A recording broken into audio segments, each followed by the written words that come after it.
Kabayan, magandang araw. So, eto na naman po kami at pupunta kami ng Lalao para manguha ng talaba. Kahapon nga ay inaya ako ng tiyahin ko manguha daw kami ng talaba. Syempre, go naman ako. Kaya naman, ngayong araw, maaga siyang gumising at pinuntahan niya ako dito sa bahay. At ito naman mga pamangkin ko ay go din. Kaya naman, sumama na din sa amin. 10 to 15 minutes na lakad lang naman ito mula dito sa bahay hanggang makarating ng dagat. Itong pagkukunan kasi namin ng talaba ay malapit lang sa dagat. Pero medyo bukod itong dinaanan namin kaysa dun sa una naming pagpunta. Gusto ko kasi sumama sa mga ganito kasi nakakalibang. Bukod sa may ulam ka na pag-uwi, malilibang ka pa. Pero habang papunta nga kami dito, may mga taong nagpapaalala sa amin na huwag sagasaan ng mga bakawan. Dito kasi sa lugar namin, maraming bakawan. Itinatanim pa talaga yan para dumami. Importante kasi yan para sa mga lamang tubig. At eto nga, at andito na tayo sa ating destinasyon. Lumusong na nga si Tia at ayan, may nakuha na siya. As in, natutuwa talaga ako sa ganitong libangan. Dahan-dahan ko nga kinakapa iyang mga talaba na malapit sa puno ng bakawan. At sakto naman eto, may nakakapit sa kawayan.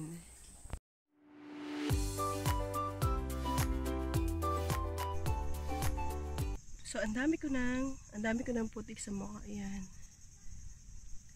Dami. Ayan. Ito, tinatanggal ko yung mga walang laman. Sinusort ko na yung malalaki dito. Ayan yung malalaki. Ito yung malalapad. Ayan. Ganito. Ganito. Ayan. Sinusort ko na. Ayan. So, ito yung mga maliliit. Binabalik ko sa ilog. Hindi ilog, fish pond. Tsaka yung mga walang laman. Ayan, para hindi nakasama. So, ayan.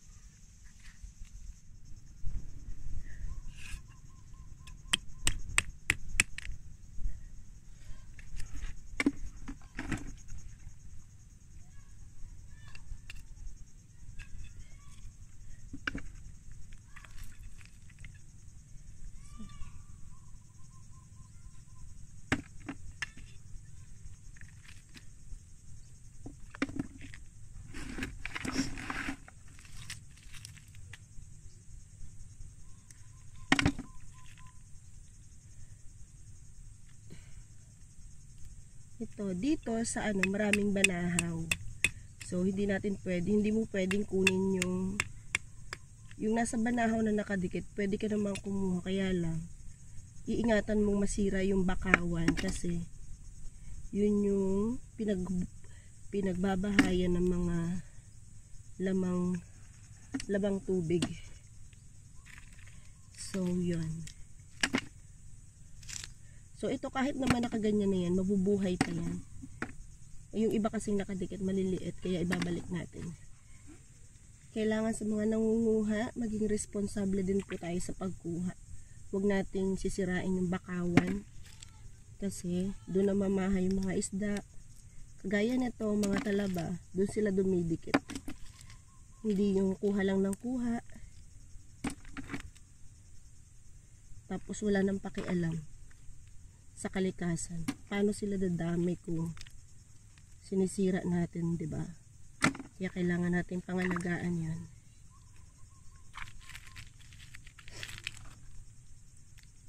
So, ayan, kagaya nito wala nang laman.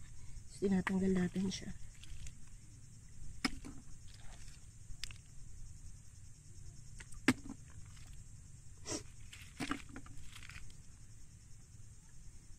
Ito.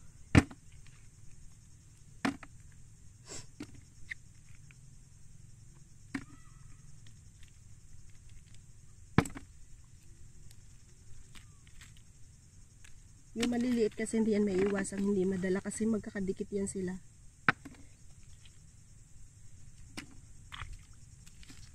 Pag tinudtod mo naman sila yan ng dahan-dahan, hindi naman agad-agad ganun kabilis masisira yung kanilang balat. Kaya pwede siyang paghiwalayin para hindi na sila madala.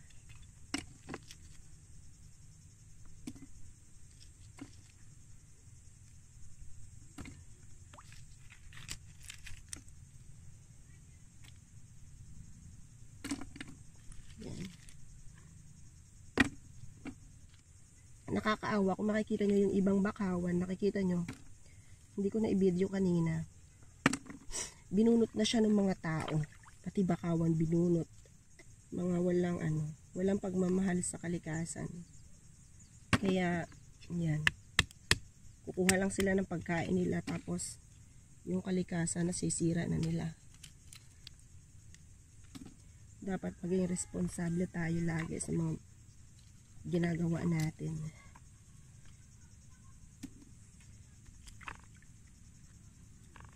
Ito, maliliit. Isasauli na natin to sa ilog.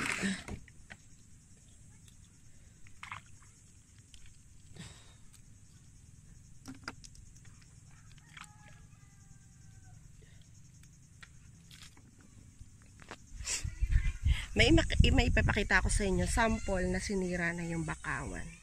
Kasi masyado nilang pinipwersa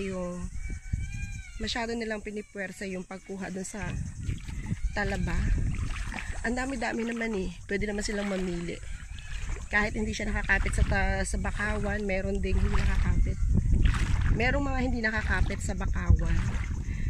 Kaya so ipapakita ko lang sa inyo yung bakawan na nasira. Teka lang. Lumulubog sa putik yung tsinelas ko. Saglit. Here. Tatalutangin ko muna dito. Papakita ko lang sa inyo. Doon sa may banda ron, maraming bakawan doon na na nasira talaga. Pakadami. Hinugot lang nila ng hinugot. Kasi nasa bakawan nakadikit yung So ito. Yan. Namatay na yan. Patay na siya. Kasi tingnan nyo ang ginawa. So ito, yung mga ugat niya. So tingnan nyo. Yung mga ugat niya, yan, pinutol na nila. Ayan nabunot na yung ugat sa putik. Meron pa namang ilang pirasong nakadikit. Kaya lang sira na. Ayan. Ayan sa may gitna. Doon sa bandaron, napakarami talaga. Nasa tabi, as in nilagay na nila sa tabi para makuha nila yung talaba. So yun.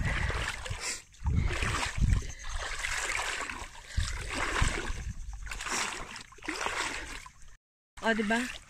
Kung hahayaan nyo lang yung mga bakawan na ayan, ang ganda nilang tingnan.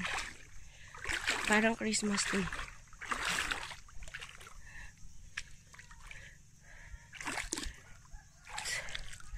So ayan. Maputik dito. Kasi fish pond ito. So ayan. Lilipat naman tayo. Ito yung nakuha ko yan. So lilipat naman tayo. Aray ko. Ito naman tayo sa kabila.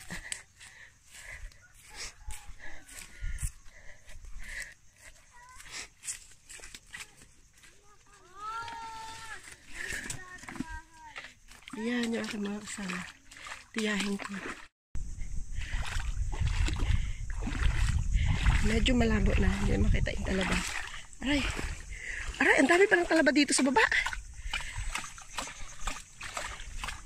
Ayan sila, nakakapit sa bakawan.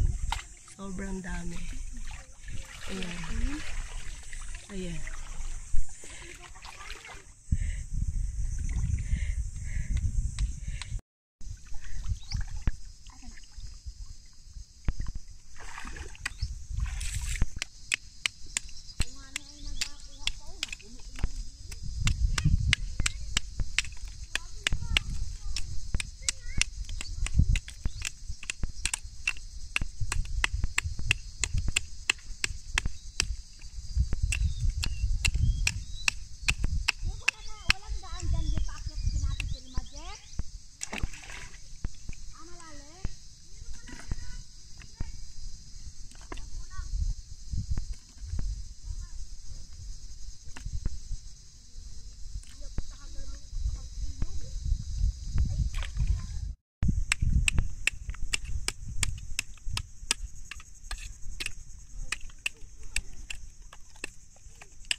Dahil puno na nga ang ating timba, kaya uuwi na tayo.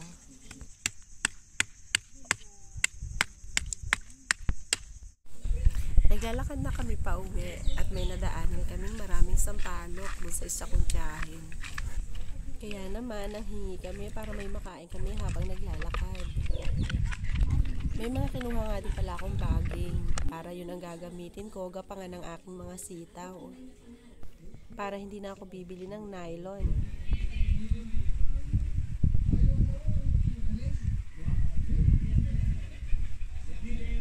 Yan, ganito ang aking kamay pagkatapos makuha ng talaba.